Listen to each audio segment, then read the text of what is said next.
Welcome everyone. Let me take this opportunity to introduce Mr. Jeetendra Sharma, our speaker and facilitator on achieving problem solution fit and product market fit.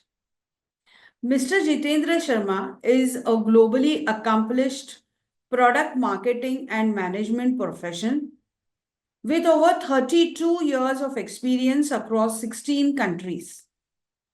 He is a double master's degree in marketing management and computer management and has a rich experience in industrial marketing and sales for domestic as well as international business. Presently engaged in marketing and management consultancy and advisory to mid-sized business for accelerated growth. Mr. Jeetendra Sharma is also a visiting faculty on marketing and management subjects to various academic institutions. So, let us hear from Mr. Jeetendra Sharma. Over to you, sir. Thank you. A very good afternoon, and thank you for that kind introduction. Let us start the session, and I'm just trying to share my screen. So if you could just reconfirm that the application is visible. Yeah, is the screen visible, ma'am? Yes, sir, it is visible. Okay. Okay, great. So today afternoon, we are going to discuss this very interesting topic on achieving problem solution and product market fit.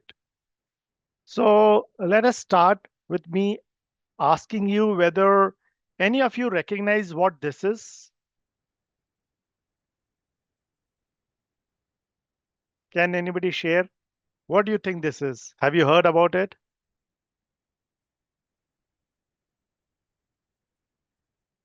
Yes, anyone?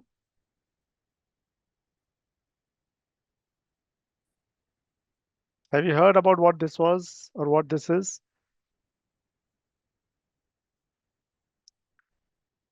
Yeah, so you can either unmute and speak or put something in chat. Any guesses what this is?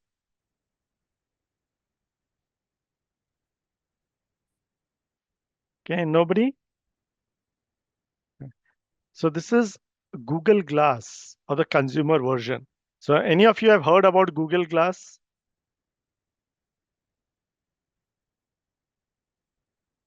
No, nobody has heard about Google Glass?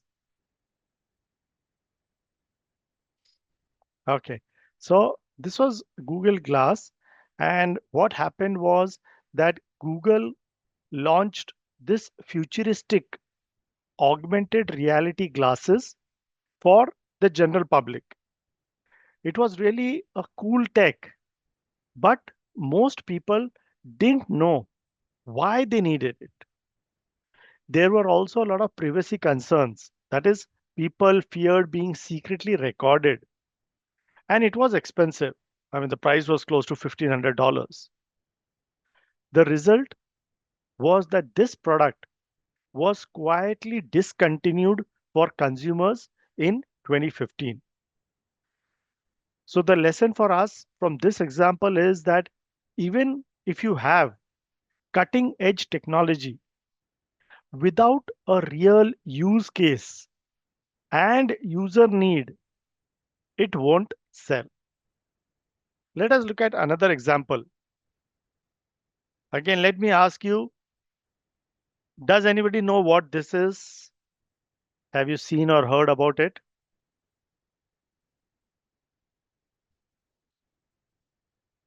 Yeah, nobody?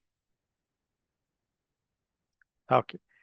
So if you've not heard about this, this is the Segway PT or a personal transport. Now, what happened here was that in 2001, this was touted as future of personal transport, but it was too expensive. It was impractical for most urban users, and it actually didn't solve commuting or the commuting problems that is better than walking or biking. Also, this product got banned in many cities due to a number of safety concerns, In fact, if I can give you some examples of the safety issues which were faced by this, that in 2003, the then president of United States, George W. Bush, he in fact once tumbled off one of these segways at his family estate in the city of mine. In 2009, a British businessman, James Heselden, he actually acquired this company, Segway Inc. And a year later, this person died after plunging from a cliff when he was touring his property on this Segway itself.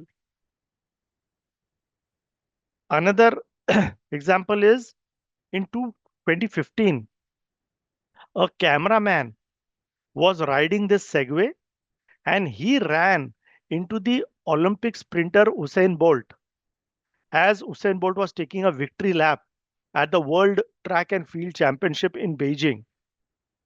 Bolt fell backward onto the cameraman's legs, but luckily he quickly returned to his feet uninjured. So, with all of this, what was bound to happen happened. Production of this particular product ended in 2020. Again, the lesson for us, just because something is innovative doesn't mean it has a market fit. Yuri Levin, the co founder of a company called Wares, he in fact had said, and in fact even wrote a book, fall in love with the problem, not your solution. Now, let me ask you, why do you think this quote is important for entrepreneurs? Fall in love with the problem, not your solution. What do you think is the meaning of this, the essence of this, the importance of this, especially for entrepreneurs? Yes, anybody wants to share your thoughts?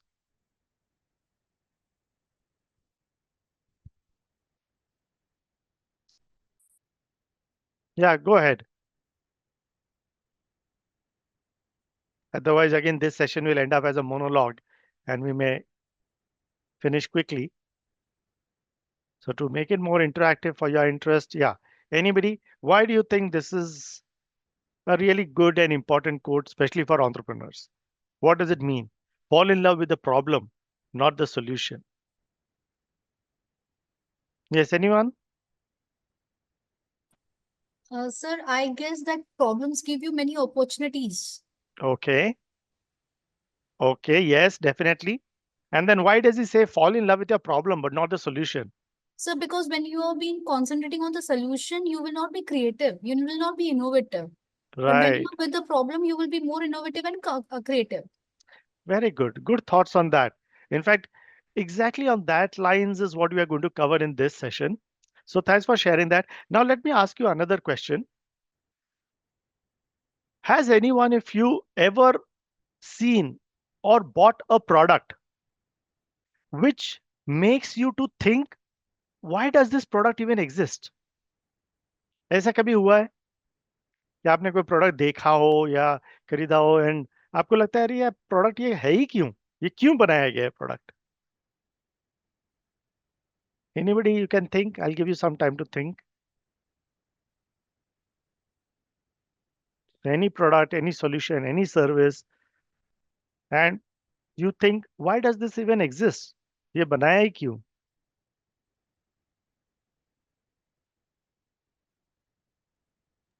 So there are many, you can say, small products are there in our kitchen, which are we Mm-hmm. purchase why because they look fancy, but Mm-hmm. actual use of that products are not there.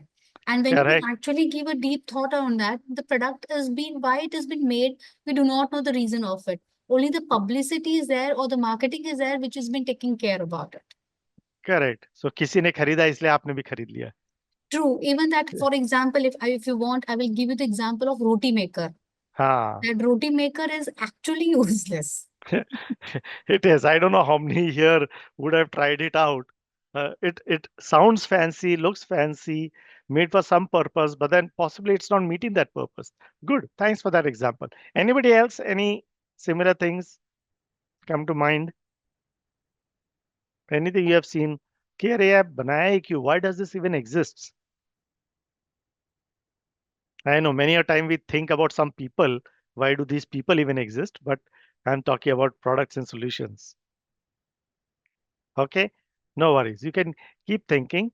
But this is exactly what we are going to discuss today. So, moving forward, one thing which I suppose all of us would agree that most startups fail not because of bad tech or weak funding, but because they build something nobody wants. And to give you more data on this, to make it more real, according to CB Insights, 42% of startup failures happen because there was no market need for the product. And this brings us to understanding or looking at the core concepts which we are going to see today: PSF and PMF. Now, what is PSF? What is PMF? Very simply, PSF is problem solution fit. Basically, this helps us to answer the question: have I solved a real problem? And then we have PMF, which is product market fit, which actually gives us answers to the question: do enough people want my solution? Now, today we are going to look at how to answer these three basic questions. One, am I solving a real problem? Two, is my solution something that people want? And three, will people pay for or promote my product? So let us start by looking at the first part of it, which is understanding the problem solution fit, or PSF. If we try to define what this is, you achieve problem solution fit when you have identified a real, specific, painful problem and have designed a solution that your target users are genuinely interested in using to solve that problem.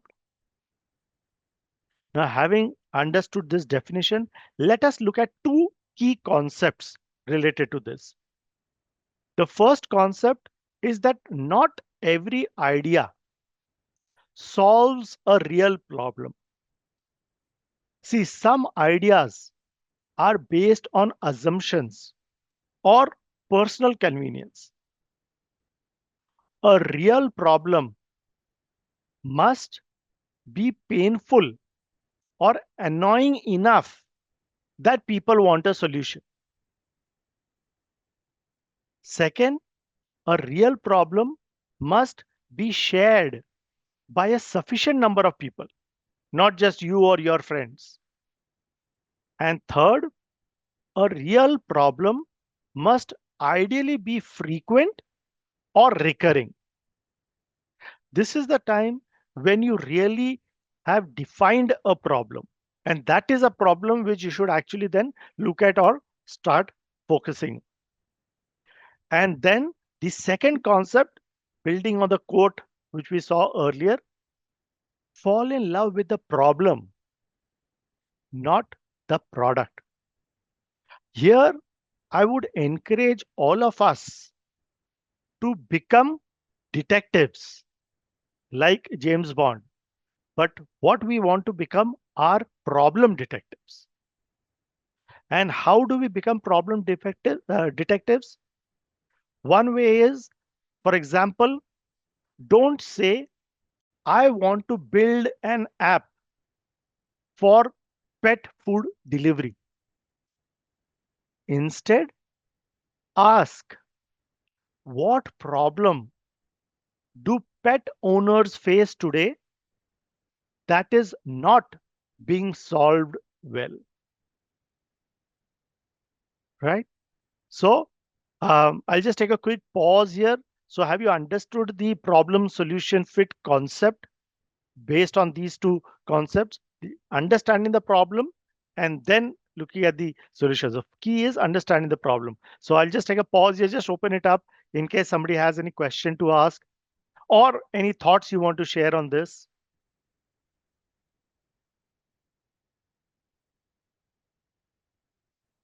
Okay, fine. So that we've seen now these two concepts, let us look at some examples to make it real and how there are people who are really working on these concepts. Now, the first example is something you should be familiar with, Zepto, right? The 10-minute grocery delivery. Now, Zepto, they identified the problem that urban consumers in metros like Mumbai, Bangalore, Delhi increasingly wanted instant delivery of essentials like groceries, snacks, and personal care items. But existing players, typically Big Basket or Amazon, often had delivery times of several hours or maybe even the next day. Hence, the solution, Zepto offered 10 to 20 minutes deliveries using micro warehouses, also known as dark stores, located within a few kilometers of the high demand residential clusters. Now, why Zepto is a good example of problem solution fit? First, they clearly identified the problem, that is, need for instant grocery delivery in metro cities. They targeted early adopters, that is, young professionals and students in tier 1 cities. They had a simple MVP. If you don't know what is MVP, is your minimum viable product. Okay, that is before you wait it, make it perfect, you still put it in the market. Something Joe will still work. And they did that by doing hyper local delivery of just starting with limited SKUs within 10 minutes in the radius. They established a feedback loop. So iterative improvements on store inventory and delivery routing, and they gained behavioral insight. That is urban impatience. People don't have time, they can't wait. So they can't even wait for 30 minutes. They want it in 10 minutes, 15 minutes. And the demand for convenience. Now, note here that Zepto didn't try to serve everyone right away. They focused on high intensity, high income neighborhoods with a clear demand for speed.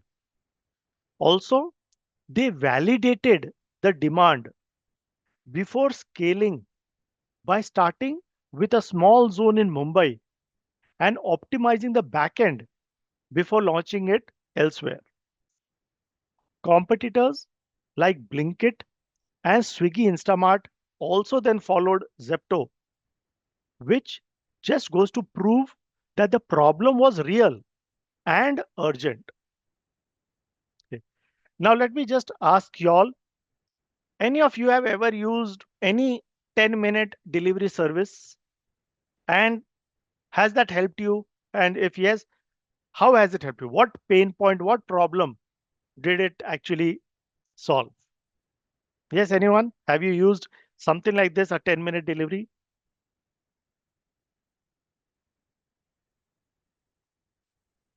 Nobody has used? Nobody here has used Zepto or Blinkit or Swiggy Instamart. All of these are the rapid delivery platforms. Okay. So maybe next time try to use it and see, is it really helping? And what pain point or what problem is it really solving? Let us look at another example. This is Airbnb. Do you all know Airbnb? If yes, can anybody just explain what is Airbnb? Have you come across Airbnb? Sir, the people who have got a house, like you can say a vacation house and all, Mm-hmm. so they give Mm-hmm. on a rent for some period of time to the Correct. people, for the tourist and all, or for the reasons they give it on the rent for some period of time. So they charge according to that. Exactly. Because these tourists, maybe they don't want to stay in expensive hotels. So this is an alternative. So Uh, here, if you look at If Airbnb, yeah, if you don't mind, can I interrupt with one example? sure, sure, go ahead. Sir, like you were saying about the product fit, many of the startups didn't work in the market. Why? Because Yeah. they were not being, you can say, they couldn't survive in the market because they couldn't prove themselves or they were not needed. Yes. One of the example which has been a very successful company, that is Coca-Cola. When the Mm-hmm. Coca-Cola was initially launched in the market, they have been launched as a substitute for water. Mm, And when we see Coca-Cola, there is nothing which has been important for our body. correct. So actually, Coca-Cola has not been required, or any soft drink has not been required by our body, but still it has been existing. This kind of a companies have been existing in the market. Yes. And a very good point. In fact, I would like you to hold that thought because when we come to the second part of this presentation, possibly that is where you might get an answer on why is Coca-Cola still doing so well? Why are we still having Coke? So, but good, good. Thanks for raising that. And thanks for sharing about Airbnb also. So, if you look at Airbnb, as ma'am rightly said, the problem which people were facing was that hotels were too expensive or maybe sometimes unavailable during big events. So, for example, if you have some conference in that city, etc. So, the solution was that the founders of Airbnb and okay, while that anybody knows why is it even called Airbnb? Yes, ma'am, you gave a good idea of what is that. But do you know why is it called Airbnb? No, sir. Good. So maybe I can add some value to that. So basically, when they started, the founders they started renting their own place or giving some part of the place to people those who wanted it, and they used to put air mattresses. Okay, for them to sleep. Do you all know the concept of air mattress? India में इतना popular नहीं है because we use the regular mattresses and घर पे normally एक extra रहता ही है if some guest comes but in other cities in the US and others so in any case space is not available so typically you have these air mattresses which you can fill air in that and when you don't need it you can just collapse it and it takes a less storage space so, and it's very popular in the US air mattresses. You will get, single ones, you get double thing, almost, queen size and king size air mattresses or beds. Also, you get, which has built in pumps. So, you just have to connect it to the electric outlet and automatically the air fills up. So, they used to offer air mattresses, and B&B is nothing but bed and breakfast. So what they were offering were these air mattresses with that is a bed and breakfast. So that's why they started calling it Airbnb. So anyway, this was the solution which they offered, and they also validated the problem by renting out to real guests and then listening to their pain points. So the lesson from this example is that real world testing of the problem and the solution is needed before building the full platform. So that they try it out in certain places. So in these two examples, what we saw that they definitely understood the problem, they designed the solution. But if you note, I also said that both these examples they validated the problem solution fit. So does the solution match the problem? So then let us look at how to validate this problem solution fit. Now there are different methods how to validate whether your solution is fitting the problem. There are four methods which we'll look at. The first is the customer discovery interviews. Simply, what you could do is talk to 10 to 15 target users and ask them open ended questions. For example, what frustrates you most about, say, X, the problem. How are you solving that problem today? And what would your ideal solution look like? So that is the first method. Second method is observation or shadowing. This includes you watching how people behave in real life. For example, you could observe how small retailers handle inventory or billing. Third, landing page or waiting list. So create a simple one page website describing your solution. See if people sign up or show interest even if the product is not yet available. And the fourth method of validation is paper prototypes or storyboards.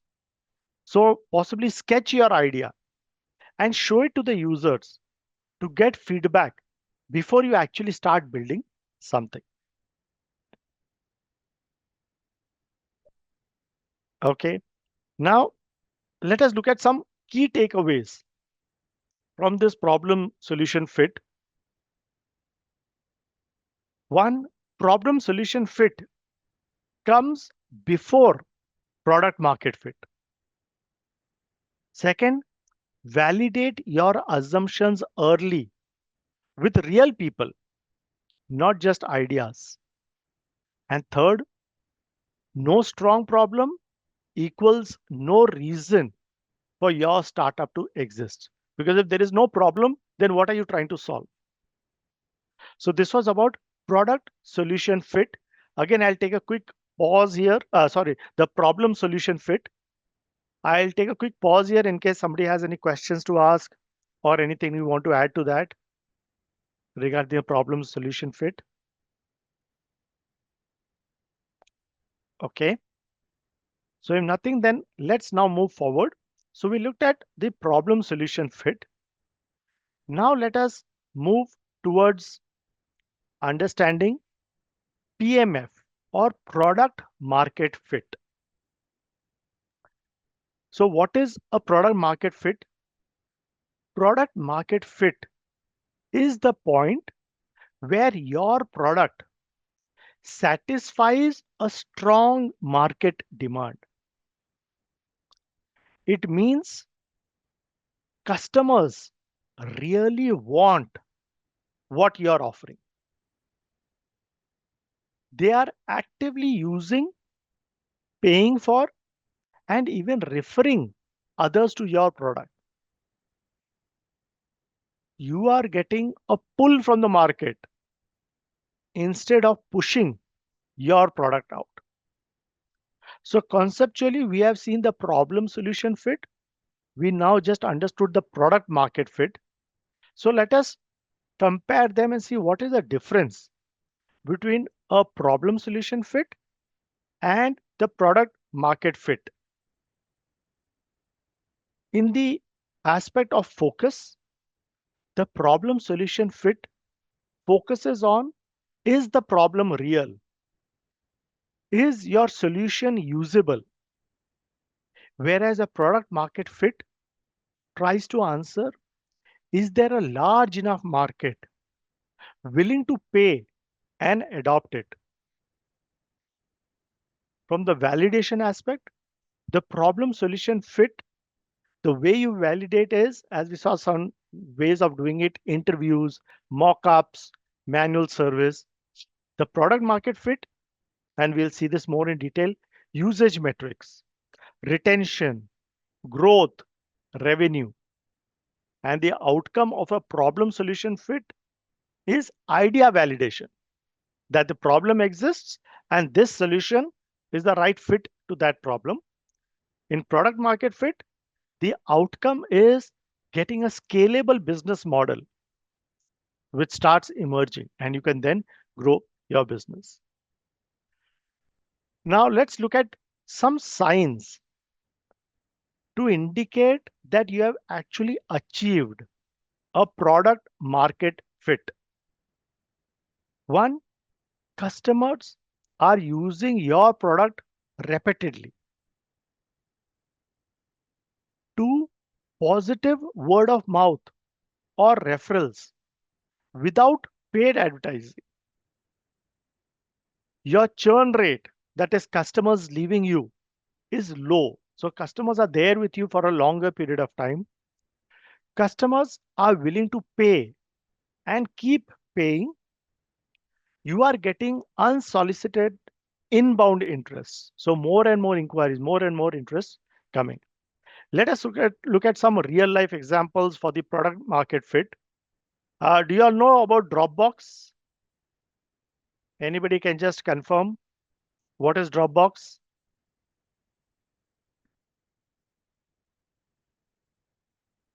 Yes, anybody have you used Dropbox?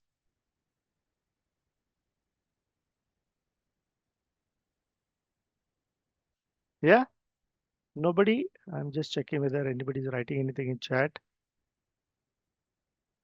Okay, so if you've not used Dropbox, you should. So Dropbox is nothing but a cloud storage. Yeah, somebody in chat, cloud storage. That is right, Sandeep. So um, it is cloud storage. Sandeep has just written cloud storage. So it is definitely a storage, cloud storage. Now, if you look at how Dropbox executed their product market fit, they first built a very simple explainer video on what is Dropbox and how to use it. And just by putting that video, their waitlist grew by 75,000 plus people overnight. Early adopters felt a strong need for simple file syncing across devices, thanks to the cloud. The user growth was organic, mostly via referral incentives. So the lesson for us by looking at Dropbox example is real product market fit is like a spark that ignites word of mouth fire. Another example is Zerodha. I'm not sure if you've heard of Zerodha, but it is now considered as number one stockbroking platform in India. Now, what Zerodha did was they identified underserved retail investors in India. They offered low cost, tech first brokerage services, and they did not do any advertising. It was all word of mouth and through user satisfaction and trust. And this led to their explosive growth. The lesson which we can learn from Zerodha is product served a real demand in a large market with pricing innovation. So clear product market fit. One more example is Meesho. Anybody here who's ever used Meesho?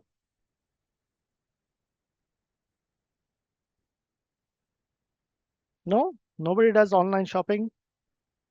Or maybe use different platforms. Okay. So if you see how Meesho achieved this product market fit, they targeted small retailers and homepreneurs or entrepreneurs at home in tier 2 and tier 3 cities. They provided an easy way to sell on WhatsApp and Facebook.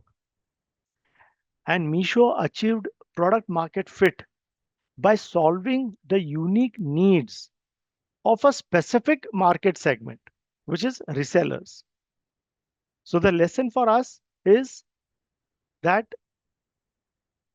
you don't need to serve everyone, just the right someone. Now we come to the question is how to measure product market fit. So there are some practical tools and indicators which can be used. The first tool is a Sean Ellis survey. In this, you ask users, how would you feel if you could no longer use this product?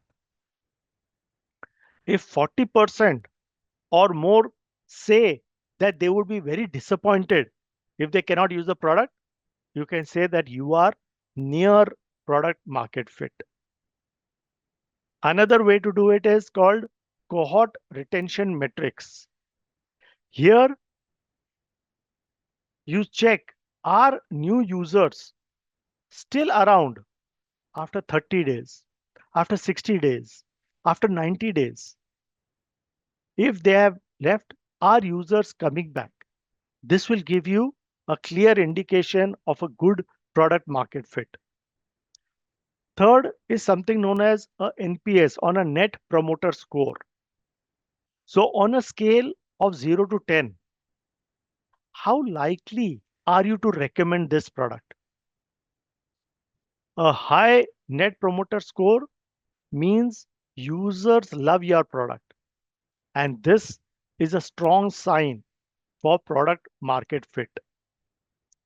The next indicator is customer lifetime value, CLTV, versus cost of acquisition, that is CAC, cost of acquiring new customers.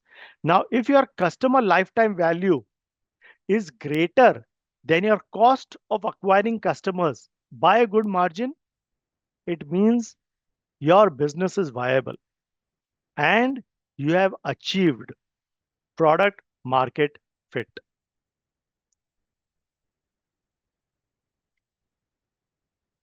So, to summarize on product market fit, some key takeaways: product market fit is the holy grail for startups. We saw earlier, if this is not achieved, there are all chances that the startup will fail. It is not about building more features, it is about creating real value for a specific audience. Test, iterate, validate. Don't scale your business before you achieve a good product market fit. Okay. And next, if customers love your product, they'll become your sales team, which means you don't need to do anything. They'll only go and tell 10 other people who will then come to you and become your customers. Right. So this was again understanding the product market fit. Now, here also, if you see in the third point and earlier also, I've talked a lot about validating whether you have achieved a good product market fit. So let us look at how do you validate the fit, both the fit, the problem solution fit and the product market fit. And there are certain tools and frameworks for validating the fit. So let us look at those. First is understanding why validation matters. We had discussed that most startup failures are due to no real need for the product, poor fit with market expectations, or scaling prematurely without validation. Hence, validation becomes very important because validation helps you to save time, money, and effort by ensuring that your solution solves a real painful problem for a real set of users before you build or scale it. So let us look at these frameworks and tools for validation. So there are 6 tools which we look at. The first is a lead canvas. This is a one-page business model tool to summarize and test key assumptions. These sections include the problem, the solution, the unique value proposition, customer segments, revenue streams, channels, cost structure, key metrics, and the unfair advantage. Fill in the problem, customer segment, and the solution blocks for your own ideas. And this normally you do it in 5 minutes time. For example, say for a startup that is helping elderly people with online grocery delivery. For them, the problem is elderly find grocery apps too complex to operate.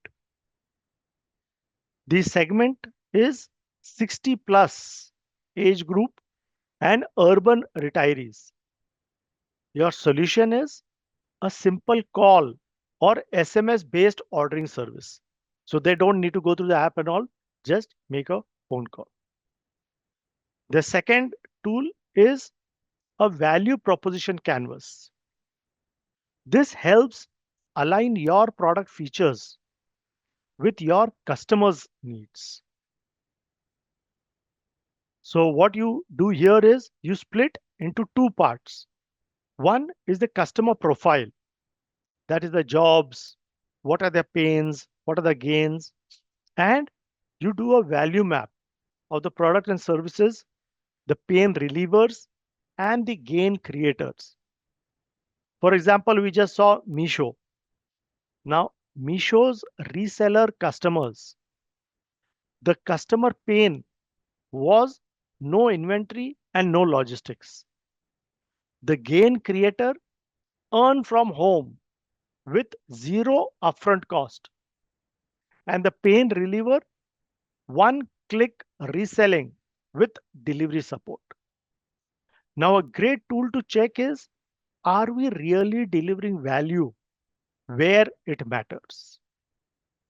The next tool is customer interview framework.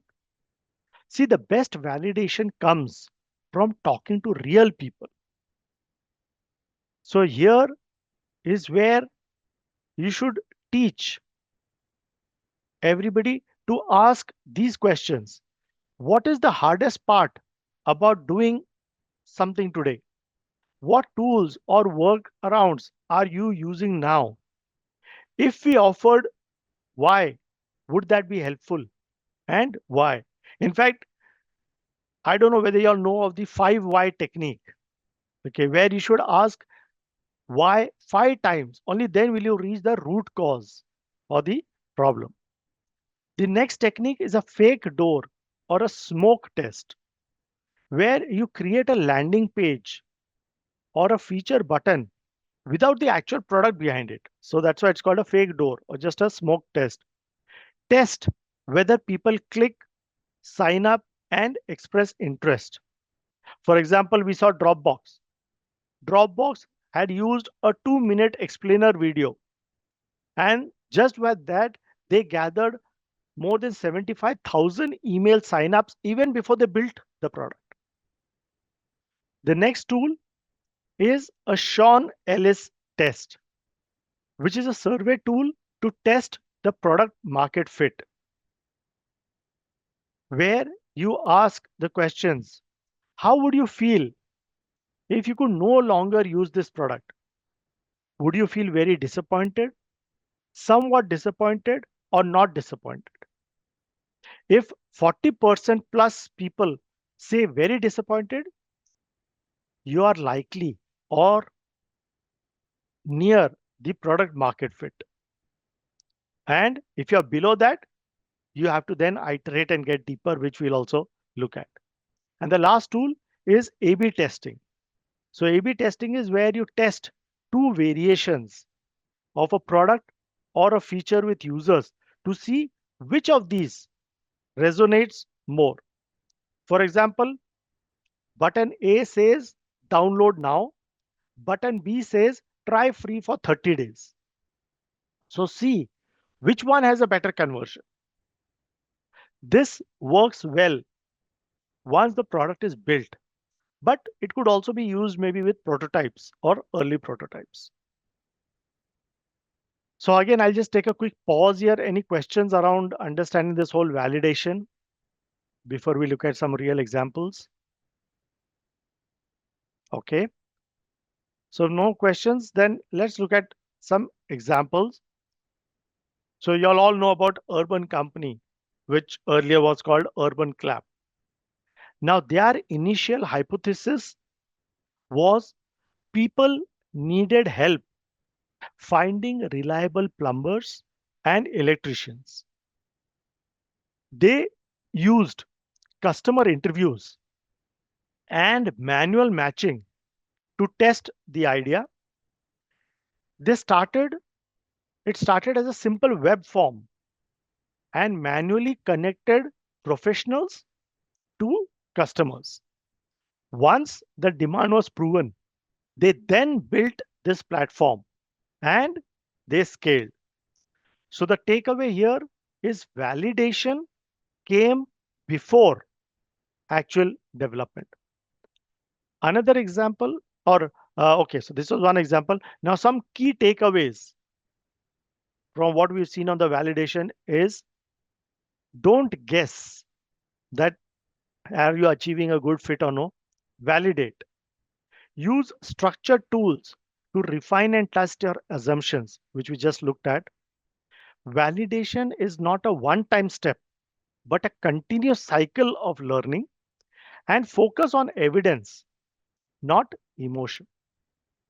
Now we come to the last section of our session today, because we looked at that, for example, in the Sean Ellis test, if 40% of the people say that they'll be very disappointed if this product is no longer available, then you see that it's a good product market fit. But what happens if it's not 40% or less than 40%? That is where I said you have to go back, which means you come to iteration and pivoting. Let us understand what is this. Iteration means making small, progressive improvements to your product or service based on feedback. Let me ask you, anybody has heard of this company or this platform known as Bourbon? Yes, anybody has heard about Bourbon? Okay. What if I told you that you actually know what this is and you are also using it? Now you're thinking, Arey, what is this? So, Bourbon is nothing but what you know now as this. Can anybody tell me what is this? ये तो आना चाहिए. Insta. Correct. So this is Insta. Now, why I said Bourbon? Because the reason is that Instagram started as Bourbon, which was a complicated app for checking into locations, sharing plans, and earning points. Through user feedback, they discovered that photo sharing was the most used feature of Bourbon. They iterated, removed all the other non essential features, and then relaunched it as Instagram. So the lesson for us is iteration equals improvements without abandoning the core idea. Okay. So we looked at what is iteration. Now let's look at what is pivoting. Pivoting means making a fundamental shift in your business model, your product, your customer segment, or your strategy based on the insights from the market. Let us look at an example of pivoting. Again, let me ask you, anybody has come across this? So TuneIn is basically a dating app. So it was TuneIn Hookup. Have you heard of this? Anybody? Okay. I'm sure you wouldn't have. And even if you would, you would not say yes. But again, like what we saw Insta, this is something which you actually know. TuneIn Hookup was a video dating site, but in this platform, the founders found that users were uploading all kinds of videos here, not just the dating clips. And so they pivoted to a general video sharing platform. Anybody can guess what the pivot was? And TuneIn Hookup became something else. Yes, and if y'all can see in chat, Sandeep has rightly said. So anything else coming in chat? Okay. So what they pivoted to was YouTube, which is what we have today. So YouTube originally started as a dating site, a video dating site. But since they started putting a lot of other videos, they pivoted. So this is an example of pivoting. Let's look at some more examples. So this was this gaming company called Glitch, and they built an online gaming platform. This platform again pivoted to something different. They pivoted to a workplace messaging tool based on an internal communication tool that they had built for their team, and they found that tool being used a lot. And so now this has pivoted to a workplace messaging tool where their game failed, but their internal tool showed great potential, and that tool is Slack. So if any of you are aware or familiar with Slack, which is a workplace messaging tool, so Slack was earlier a game called Glitch. Another example is Shopify.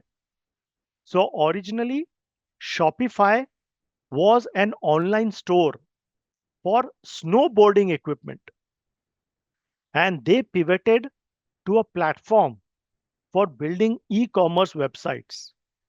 Why they did that? Their DIY e-commerce tool got more interest than their snowboards. Now the question is when to pivot or even iterate. So ask these questions. Are users not engaging despite trying different channels? Then you know that you have to go back and iterate or pivot. Is the conversion rate very low? Do customers drop off after using the product once? Are early adopters not excited or sharing the product? See, if validation efforts consistently show misalignment, it is time to pivot. If users like it but suggest tweaks or future requests, it's time to iterate. So, some key messages here are iteration is about fine tuning, pivoting is about changing direction with new insight.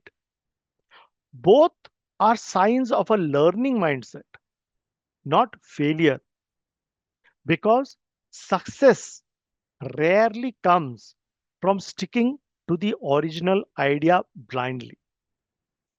So, this was about iterating and pivoting. Again, I'll just take a quick pause here in case somebody has any questions to ask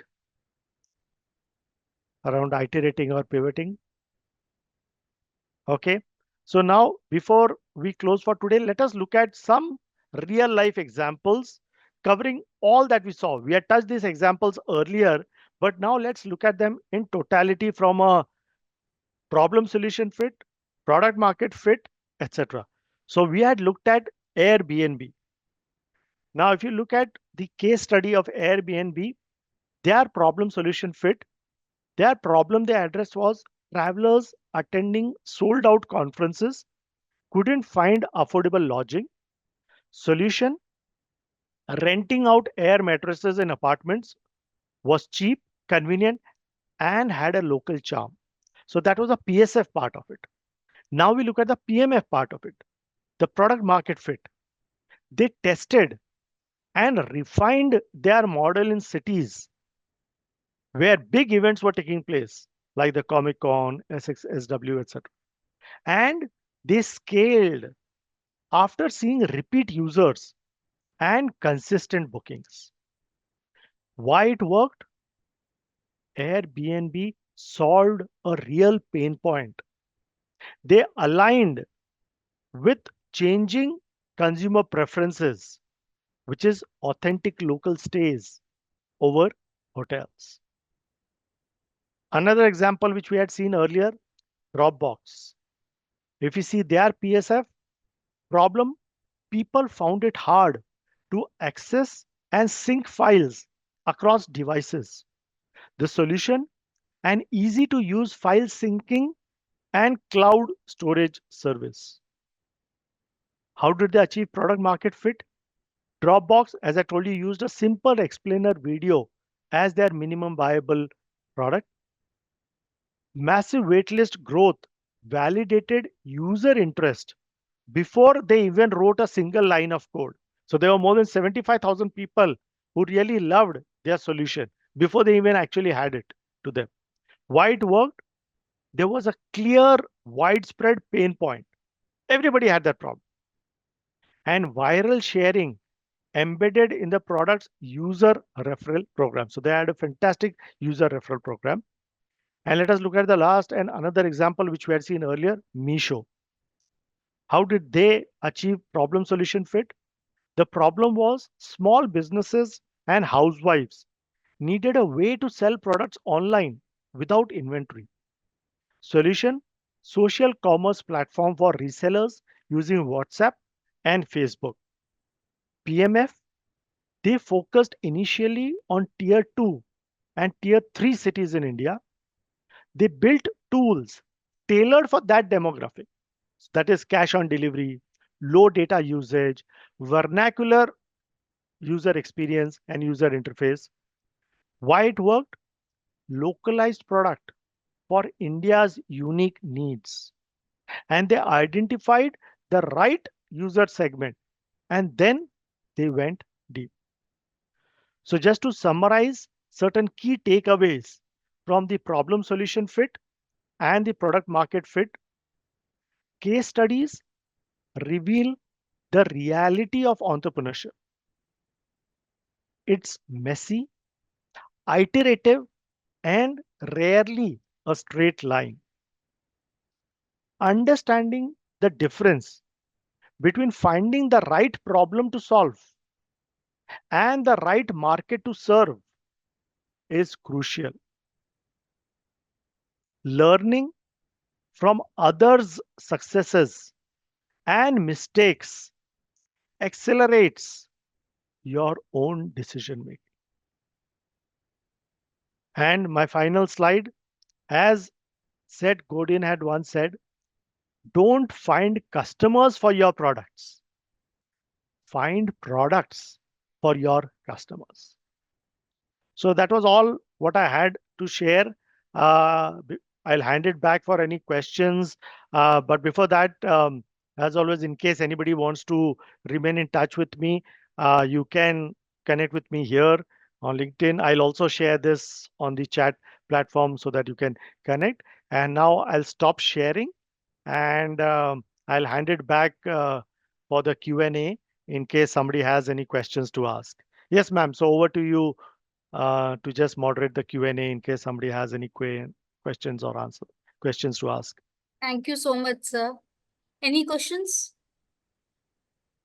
Yeah, any questions or any feedback, any thoughts, anything you want to add? So most welcome. Sir, before anybody asks the question, I Yes, want to speak about. So, can sure, you share the last slide I will. before your personal information? Yes, yes, I will. Just give me a minute. I'll just go back to that. And then, was it the quote or before that? Sir, quote. You wanted the quote. Oh, that is a Seth Godin quote. Just a minute. I'll just share the screen again. Yeah, I think it has come up. Or must be coming up. Yeah, Sir, it is mentioned that don't find customers for your products. Find yeah. customers, find products Find for your products for your customers. So, sir, it speaks about the two markets. Generally, it speaks about the two markets which we have been coming across. One market is there where it is a producer's market where the producers actually produce a product and then they sell the products in the market. And Hmm, second is the customer market where the customer is being analyzed, his needs, his likes, his dislikes, preferences are being analyzed and then the product has been manufactured and it is being sold in the market. correct. You are right. Now, although you said that a producer's market, frankly speaking, there's nothing like a producer's market because a market means customers, right? So how can you even sell something if you don't have a customer? So So it is, many but it is the approach. Yes, no, I understand what you're saying. What changes is the approach. Now, both of these things which you said, a producer's market or a consumer's market, it is still a part of the market or marketing. What changes is the approach. Now, if you look at the typical, what you said is a consumer market is where you start from the consumer. Okay, you understand what his needs are, what his problems are. Then you develop a solution, which we saw today, right? The products, the problem solution fit, and then you fit the product market fit. The other approach, which you talk about the producers market, is basically you start from yourself. Okay, that you have a product and then you take it to customers. Now, this is also an approach in marketing, which is more what we call as a seller's approach or the selling approach, where it is inside out. So you start with yourself and then you try to, so that is more of you pushing your product into the market, right? Trying to sell it. That is where then you will use all the other sort of tools and techniques which normally we look at in marketing. So your sales promotion, advertising, all of that will come because you are just trying to push, which is not what is ideally recommended, because today experience has shown that you cannot last long with those tactics. Maybe for a short term, you will get gain, but ultimately, you will only be in business for a longer period of time if you are able to start from the customer, understand his problem, develop a solution for his problem, see if there is a good problem solution fit. Only then will you be able to last long. So, does that help? Is this what exactly you were trying to put forward? Yes, sir. Yeah. Okay, good. And thanks for sharing that. Yes, that is very much so. Yes. Anybody else? Anything?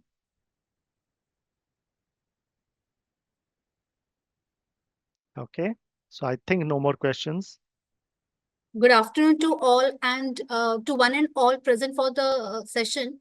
I, Dr. Yogita Gupta, would like to extend word of thanks to one and all for enlightening this session. First and foremost, I would like to sincerely thank our speaker for the day, Mr. Jeetendra Sharma, sir.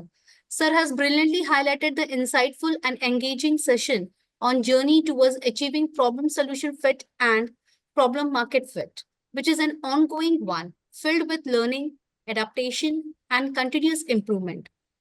We hope that the insights gained today will empower everyone in their own attempts and inspire them to build impactful and successful ventures. Thank you once again for being a part of this significant occasion. We look forward to continuing this conversation with witnessing your future success.